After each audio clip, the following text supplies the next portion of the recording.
하나님께서 오늘 우리에게 주시는 말씀은 사무엘상 7장 12절 말씀, 고린도전서 15장 10절 말씀입니다. 사무엘상 7장 12절, 고린도전서 15장 10절 말씀입니다. 하나님께서 오늘 우리에게 주신 말씀을 받들어 봉독할 때에 살아계신 하나님의 음성을 들으시기 바랍니다. 사무엘이 돌을 취하여 미스바와 센 사이에 세워 이르되 여호와께서 여기까지 우리를 도우셨다 하고 그 이름을 에베네셀이라 하니라. 그러나 내가 나된 것은 하나님의 은혜로 된 것이니 내게 주신 그의 은혜가 헛되지 아니하여 내가 모든 사도보다 더 많이 수고하였으나 내가 한 것이 아니요 오직 나와 함께 하신 하나님의 은혜로라. 아멘. 2014년도가 이제 3일이 지나면 다시는 오질 않습니다. 성도님들이나 저나 2014년도를 생각할 때 기뻤던 일들도 있으실 것이고 그렇지 못한 일들도 있었을 것입니다. 많은 사람들은 일반적으로 좋았던 기억보다는 안 좋았던 기억을 붙들면서 좋았던 기억을 생각하지 못하고 살 때가 정말로 많이 있습니다. 많은 분들이 아팠던 것만을 기억하기가 쉽다라는 것입니다. 하늘을 돌아보는데 나는 무엇을 먼저 생각하느냐 하는 것은 대단히 중요한 문제입니다. 레떼라고 하는 호수가 있습니다. 그리스 신화에 나오는 영생으로 가기 전에, 사람이 죽어 영생으로 넘어가기 전에 건너가야 되는 강의 이름입니다. 어느 여인이 죽어서 이제 영원한 나라로 건너가려고 합니다. 이때 뱃사공이 여인에게 묻습니다. 이 강을 건너기 전에 먼저 레떼 호수의 물을 마시고 갈 것인지 마시지 않고 갈 것인지 둘 중에 하나를 선택해야 합니다. 그러자 여인이 묻습니다. 이 물을 마시면 어떻게 됩니까? 뱃사공이 말을 합니다. 이 물을 마시게 되면 지난날의 괴로움을 말끔히 잊어버리게 됩니다. 그때 여인이 눈이 반짝거리면서 말을 하죠. 그럼 마셔야죠. 고통스러웠던 일, 지난 과거들 말끔히 잊어버리고 싶은데요. 그랬더니 뱃사공이 한마디를 더 붙입니다. 그런데 한 가지 더 생각해야 될 것이 있습니다. 이 물을 마시면 동시에 기뻤던 일도 다 잊어버리게 될 것입니다. 그 말을 듣는 순간 이 여인은 고민하게 됩니다. 아프고 괴로웠던 일 잊어버리고 싶습니다. 그러나 동시에 기뻤던 일도 다 잊어버려야 된다라고 하는 것에 문제가 있습니다. 한참 생각을 한 후에 이 여인이 대답은 나는 마시지 않겠습니다 라는 것이었습니다. 다 잊어버리고 아무것도 없는 몽롱한 상태에서 평안을 누리기보다는 차라리 고민하며 고통을 느끼며 걱정하면서 행복한 것이 더 낫다라는 것입니다. 우리 사람들은 사실 죽지 않아도 이 레떼의 호수 앞에서 갈등하고 있는 사람과 같습니다. 우리의 인생이 그렇습니다. 기쁜 일도 있고 슬픈 일도 있습니다. 좋은 일도 있고 안 좋은 일들도 있습니다. 그것이 우리가 인생을 살아가면서 경험하는 일들입니다.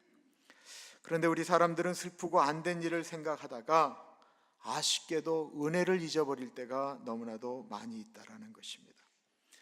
한국 사람들은 망년회라는 것을 하면서 잊어버리기를 좋아합니다. 털어버리고 가겠다라는 것입니다. 그러나 예수 믿는 사람은 그렇게 해서는 안 됩니다. 한 해를 돌아보면서 내가 잘못한 것은 무엇인지, 나의 실수는 무엇인지, 왜 이런 결과가 나왔는지 생각해보고 그 다음 해를 맞이하는 것 대단히 중요한 일입니다. 무조건 잊어버리고 산다라고 말하는 사람에게는 결코 밝은 미래가 존재할 수 없기 때문에 그렇습니다. 특히 우리는 은혜를 생각해 보아야 됩니다. 예수님이 우리를 돌보아 주신 것을 생각해 보아야 합니다. 우리를 지금까지 인도하신 에베네셀의 하나님을 생각해 보아야 합니다. 그래야만 합니다. 우리 안에 하나님의 돌보심에 대한 은혜를 생각해야 우리는 내년을 또한 그 하나님을 의지하며 살아갈 수 있기 때문입니다. 하나님께서 여기까지 우리를 인도하셨다라고 고백하는 것은 그러므로 우리에게 꼭 필요한 일입니다. 사도 바울이 고린도전서 15장에 이런 고백을 하고 있습니다. 나는 사도 중에 지극히 작은 자라 내가 하나님의 교회를 핍박하였으므로 사도라 칭함을 받기에 감당치 못할 자로다. 그러나 나의 나된 것은 하나님의 은혜로 된 것이니. 사도 바울에게 오늘이 은혜인 것은 그의 과거를 생각해 보니까 도저히 은혜가 아니다라고 말할 수 없다라는 것입니다. 과거에 그는 예수님 없이 살았던 사람이었습니다. 교회를 핍박했고요, 예수 믿는 사람을 죽이는 일을 서슴지 않고 자행하였습니다. 그런데 그런 사람을 예수님이 불러주셨으니 은혜다라고 고백하고 있는 것입니다. 그러나 그가 예수님을 만나고 나서 정말 모든 것이 잘 되는 만사형통의 은혜로운 삶을 살았을까요? 절대로 그러지 않았습니다. 사실 사도 바울은 예수님 믿기 전이 훨씬 잘 나갔고 그는 예수님을 믿으면서 너무나도 많은 고난을 받았습니다. 맨제 맞아 죽을 뻔한 적이 있었습니다. 곤장은 또한 얼마나 많이 맞았는지, 배를 타고 복음을 전하다가 죽을 뻔한 경험도 여러 번이었습니다. 예수를 믿고 나니까 같이 공부하였던 친구들, 친척들, 이웃들이 모두 사도 바울을 죽이겠다라고 원수가 되었습니다. 예수님 믿고 한 해가 지날 때마다 그런 일들이 줄어든 것이 아니고 더 많이 반복이 되었습니다. 그런 사도 바울은 한 해가 지나가는 것이 지긋지긋했을 것입니다. 한 해를 보낼 때마다 사도 바울은 이젠 제발 이런 안 좋은 일은 내게 있지 않기를 기도하자, 이렇게 기도해야만 했습니다. 그러나 사도 바울은 그러지 않았습니다. 목이 컬컬하시죠? 우리 다 같이 기침을 좀 하도록 하겠습니다. 물도 마시고요. 우리 어르신들 그 백에 있는 사탕도 좀 꺼내세요. 사탕, 껌 다 드셔도 괜찮아요. 없으시면 옆사람한테 좀 달라고 그러세요. 사탕을 좀 드세요. 사탕 드시면 좀 그래도 좀 나으니까. 너무 젊은 권사님이 기침을 하시니까 어쩔 줄은 모르겠네.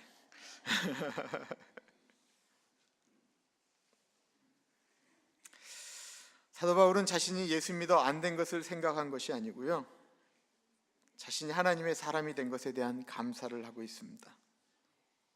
나의 나 된 것은 다 하나님의 은혜다라는 것입니다. 자신이 그렇게 하나님의 일을 할 수 있는 사람이 아닌데 자신을 하나님이 사용하실 수 있구나라고 생각되어지니까 그저 감사할 뿐이었습니다. 사도 바울은 자신을 죄인 중에 괴수라고 고백을 하였습니다. 성 어거스틴도 자신의 저서에서 아주 유명한 말을 하였습니다. 하나님이여, 내가 말하는 것, 내가 생각하는 것, 내가 행동하는 것, 그 어느 것 하나 죄 아닌 것이 있었습니까? 그렇습니다. 죄 아닌 것이 어디 있습니까? 우리가 죄 아닌 것이 없을 정도인데 하나님이 우리를 불러주셨습니다. 얼마나 큰 은혜입니까? 그러므로 죄가 많은 곳에 은혜가 있다라고 하는 말은요, 범죄함이 많은 곳에 은혜가 있다라는 말이 아닙니다. 내 자신이 형편없는 사람이라고 느끼는 사람이 하나님의 은혜를, 하나님의 사랑을 깨닫게 됨으로써 느끼는 은혜를 말하고 있는 것입니다. 저희 교회 성가대 잘한다라는 소문이 있습니다. 그리고 제가 지금 드리는 말씀은 1급 비밀이고 저희 교회에서만 끝나야 될 이야기입니다. 그것은 우리 교회 성가대에는 악보를 잘 보지 못하는 분들이 여전히 계시다라는 사실입니다. 그런데 성가대에 마치 악보를 보시는 것처럼 앉아 계신다라는 것입니다. 내가 우리 성가대 자리를 메꿔주고 있다라고 생각하면 그것은 은혜가 아닙니다. 그런데 악보를 잘 못 보는 나 같은 사람이 하나님 찬양하는 성가대에 있구나라고 생각하면 그 자리에 있는 것이 은혜다라는 것입니다. 하나님을 찬양할 수 있다라고 고백하는 것이 은혜다라는 것입니다. 그러므로 성가대를 올라가시는데 내가 악보를 볼 수 있느냐 없으냐, 이거는 두 번째 문제입니다. 첫 번째는 내 마음이 하나님을 찬양할 수 있는 존재냐라고 하는 것입니다. 에베네셀 하나님이라는 주제로 15번째 설교를 하려다 보니까 올해는 또 무슨 말씀을 전해야 되나라는 생각이 듭니다. 그러다가 제게 임한 1년 동안 저에게 임한 은혜를 생각해 보았습니다. 그랬더니 사도 바울의 마음이 느껴지기 시작했습니다. 사도 바울의 고백이 맞았습니다. 내가 예수 믿은 것이, 내가 목사가 된 것이 무엇 하나 주님 앞에 자랑할 것이 하나 있나요? 아무것도 없습니다. 하나님, 오직 하나님의 은혜입니다. 제가 오랜지 가나안 교회 교인들의 사랑을 받고 있는 것, 그것 제가 잘해서 그렇다라고 말한다면 하나님, 그거 저는 도둑놈입니다. 그건 전적으로 하나님의 은혜입니다. 장로님들이 내가 장로 된 것은 될 만하니까 되었다라고 생각하면 그거는 교만입니다. 그런데 나 같은 것이 어찌 장로가 될 수 있었겠는가라고 생각하면 그건 모두 은혜입니다. 사도 바울은 과거의 모든 일들도 은혜와 연결을 하였습니다. 사도 바울은 길르기아 다소에서 태어나면서 로마 시민이 된 것을 사도 바울이 다시 돌이켜 생각해 보니까 너무 감사한 것입니다. 하나님이 자신을 이방인에게 복음 전하로 세우시기 위하여 오래전부터 예정하셔서 나를 길르기아 다소라는 곳에서 태어나게 하셨구나 라고 생각하니까 은혜가 된 것입니다. 하나님이 성경을 잘 알라고 나로 바리새인이 되게 하셨고, 그리고 가말리엘 선생님 밑에서 좋은 학문을 배우게 하셨구나 라고 생각하니까 그것도 은혜다라는 것입니다. 여러분, 행복이라고 하는 것은 종이 한 장의 차이라고 말을 합니다. 사도 바울은 그렇게 좋은 나라 시민권을 가졌고 좋은 공부를 했지만 그가 예수 믿고 전도자의 삶을 살았던 모습을 생각하면 사실 너무나도 비참한 것이었습니다. 만약에 사도 바울이 내가 이 나이에 그렇게 많이 공부하고 예수님 늙으나마 믿어서 이런 생고생을 해야 된다라고 생각하면 그것은 그에게 슬픔이고 하나님을 만난 것이 저주일 것입니다. 그런데 도리어 내가 이 나이에 예수님을 만났고 나를 하나님의 사람 만들기 위해서 오래전부터 계획하셔서 다소에서 태어나게 하시고 그렇게 공부시켰다라고 말하는 것은 똑같은 상황을 달리 해석할 때에 나오는 것입니다. 하나는 은혜이고 하나는 저주입니다. 여러분, 그래서 은혜인 것입니다. 우리가 잘 부르는 나 같은 죄인 살리신을 작곡한 존 뉴턴이 아주 유명한 말을 했습니다. 그는 천국에 가면 나는 3가지 때문에 놀랄 것이다 라고 말을 했습니다. 첫 번째는 분명히 그 사람은 하나님 나라에 있을 것이다, 천국에 갔을 것이다 라고 생각했는데 가보니까 없다라는 것입니다. 또 한 사람은 전혀 천국과는 상관이 없다라고 생각했던 사람이 천국에 와 있다라는 것입니다. 저 사람은 전혀 구제받지 못할 사람이다라고 말을 듣는 사람인데 그 사람이 천국에 와 있다라는 것입니다. 세 번째는 뉴턴 자신이 천국에 있는 것 때문에 놀랄 것이다라고 말을 합니다. 이 말이 무엇입니까? 사도 바울이 오늘 고백한 것처럼 전적인 하나님의 은혜다라는 것입니다. 저희가 지금 이 교회에 나와 있고 우리가 천국에 들어가는 모든 것은 설명할 방법이 없는 하나님의 은혜입니다. 그럼 어떤 것이 은혜가 될까요? 은혜는 은혜를 깨닫는 사람에게 은혜가 되는 일입니다. 하나님의 은혜다라고 아무리 말하여도 그 사람이 그것을 은혜로 여기지 않으면 그것은 절대로 은혜가 될 수가 없습니다. 환경이 좋아지면 사람들이 은혜다라고 생각할까요? 그렇지 않습니다. 아무리 안 좋은 환경이라도 그것을 은혜로 생각하는 사람이 은혜를 아는 사람입니다.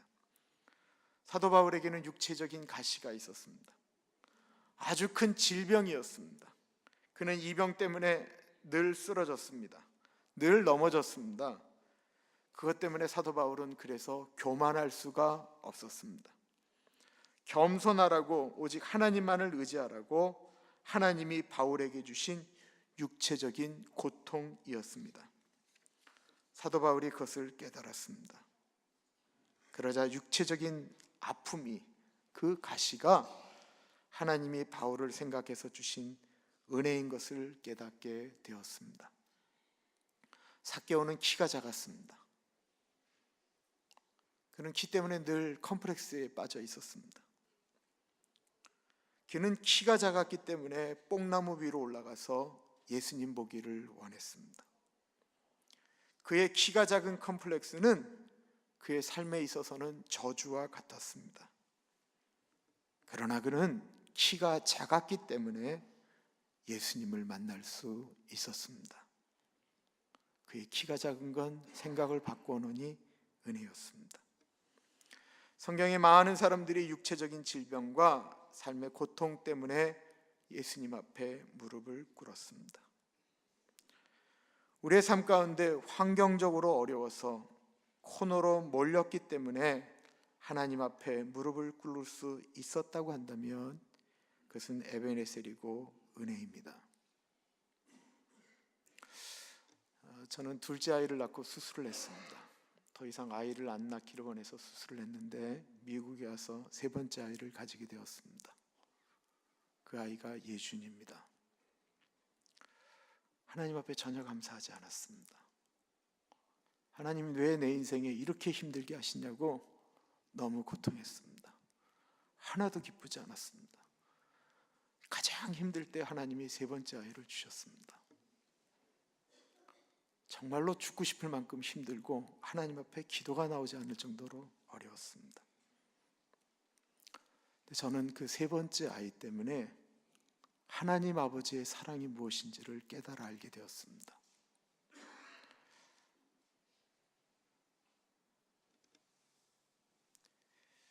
여러분, 요셉의 삶을 생각해 봅니다. 아버지의 사랑을 받는 그 요셉을 질투한 형들이 그런 미디안 노예 상인들에게 팔아버렸습니다. 그는 가는 곳마다 열심히 일하였는데 그의 인생은 갈수록 꼬여만 갔습니다. 그는 아무 죄도 없이 모함에 빠져 감옥에 들어가게 되었습니다. 그런데 그가 감옥에서 그 어려운 상황 속에서도 하나님을 바라보고 은혜를 생각하니까 그 감옥이 요셉 한 사람 때문에 다 은혜를 받았다라고 이야기하고 있습니다. 요셉은 감옥에 있어도 하나님을 생각하니까 은혜가 되었고 그 은혜는 그가 국무총리가 되게 하는 원동력이 되었습니다. 그런데 반대로 아내를 1000명이나 거느리고 왕국을 아주 화려하게 만들어 놓았고 살았던 세상의 온갖 부귀영화를 다 누렸던 솔로몬에게 있어서 그의 모든 화려함은 은혜가 아니었습니다. 그거는 도리어 그에게 저주였고 행복이 아니었습니다. 그는 하나님이 주신 지혜로 잘 살게 되는 것에 대한 감사도 없었고 도리어 그것 때문에 하나님을 배반하였습니다. 그는 그가 가지고 있던 모든 것, 그가 누렸던 모든 것을 가리켜 다 헛되었다라고 훗날 고백을 합니다. 은혜를 아는 사람과 은혜를 모르는 사람의 차이인 것입니다. 요셉은 후에 국무총리가 되어 나라를 다스리면서 형들을 만나게 되었습니다. 형들을 무서워합니다. 요셉이 자신들에게 보복을 하는 것이 아닐까 걱정하게 됩니다. 그때 요셉이 형들에게 뭐라고 얘기합니까? 창세기 45장 5절에서부터 8절에 보면 당신들이 나를 이곳에 팔았으므로 근심하지 마소서, 한탄하지 마소서. 하나님이 생명을 구원하시려고 나를 당신들 앞서 보내었습니다. 하나님이 이 큰 구원으로 당신들의 생명을 보존하고 당신들의 후손을 세상에 두시려고 나를 당신들 앞에 보내셨으니 그런즉 나를 이리로 보낸 것은 당신들이 아니고 하나님이십니다. 하나님이 나로 바로의 아비를 삼으시고 온 집의 주로 삼으시며 애굽 온 땅의 치리자로 삼아 주셨습니다. 여러분, 아픔을 경험한 다음에 우리가 잘 그것을 넘어가면 그것이 참 축복이다라는 생각이 되어집니다. 아프니까 기도하게 되고 아프니까 하나님 바라보게 되고 아프니까 하나님 앞에 손들고 나아가게 됩니다. 은혜를 아는 것입니다. 요셉은 10대의 노예로 팔렸습니다. 그리고 그가 국무총리가 될 때까지 아주 비참한 세월을 보내야만 했습니다. 그런데 그 모든 것을 은혜, 하나님의 돌보심이다라고 고백하고 있는 것입니다. 이런 사람에게 하나님은 요셉을 쓰셨습니다. 교인의 아픔은 바로 목사의 아픔으로 다가옵니다. 그리고 오래 유난히 삶이 어려웠던 분들이 계셨고 육체적인 질병으로 고통을 받는 분들도 계셨습니다. 그런 어려움을 단지 은혜다라고 말하려고 말씀드리는 것은 절대로 아닙니다. 그러나 우리 삶에 역사하시는 하나님의 은혜와 돌보심은 그 환경을 뛰어넘는다라는 것입니다. 로키 산맥의 해발 3,000m 높이 위에는 수목 한계선 지대가 있다고 합니다. 그 위에서부터는 이제 수목이 자라지 않는 거예요. 이 지대의 나무들은 매서운 바람으로 인해 곱게 자라지를 못하고 다 이렇게 뒤틀리고 휜다라고 합니다. 마치 무릎을 꿇은 것처럼 보인다라고 합니다. 이 나무들은 열악한 조건이지만 생존을 위해 무서운 인내를 발휘하며 그 매서운 추위를 견뎌낸다라고 합니다. 그런데 세계적으로 가장 공명이 잘 되는 명품 바이올린은 바로 이 수목 한계선에서 무릎을 꿇고 있는 나무로 만든 것들이다라는 것입니다. 사랑하는 여러분, 어떤 시각으로 1년을 보내시고 1년을 뒤돌아보십니까? 지나간 것에 대한 반성을 한만정 후회할 것도 없고 자책할 것도 없고 절망할 필요도 없습니다. 우리 자신을 돌아보면서 내가 실수하고 내가 넘어지고 내가 고통했다 할지라도 그 가운데서 오늘 우리를 다시 일으켜 세우시고 우리로 2015년도를 맞이하게 하시는 하나님의 은혜를 생각하면 됩니다. 은혜를 은혜로 깨달으면 올 한 해가 얼마나 감사한 일인지 모르겠습니다. 우리를 지금까지 인도하신 에베네셀의 하나님을 찬양합니다. 기도하겠습니다.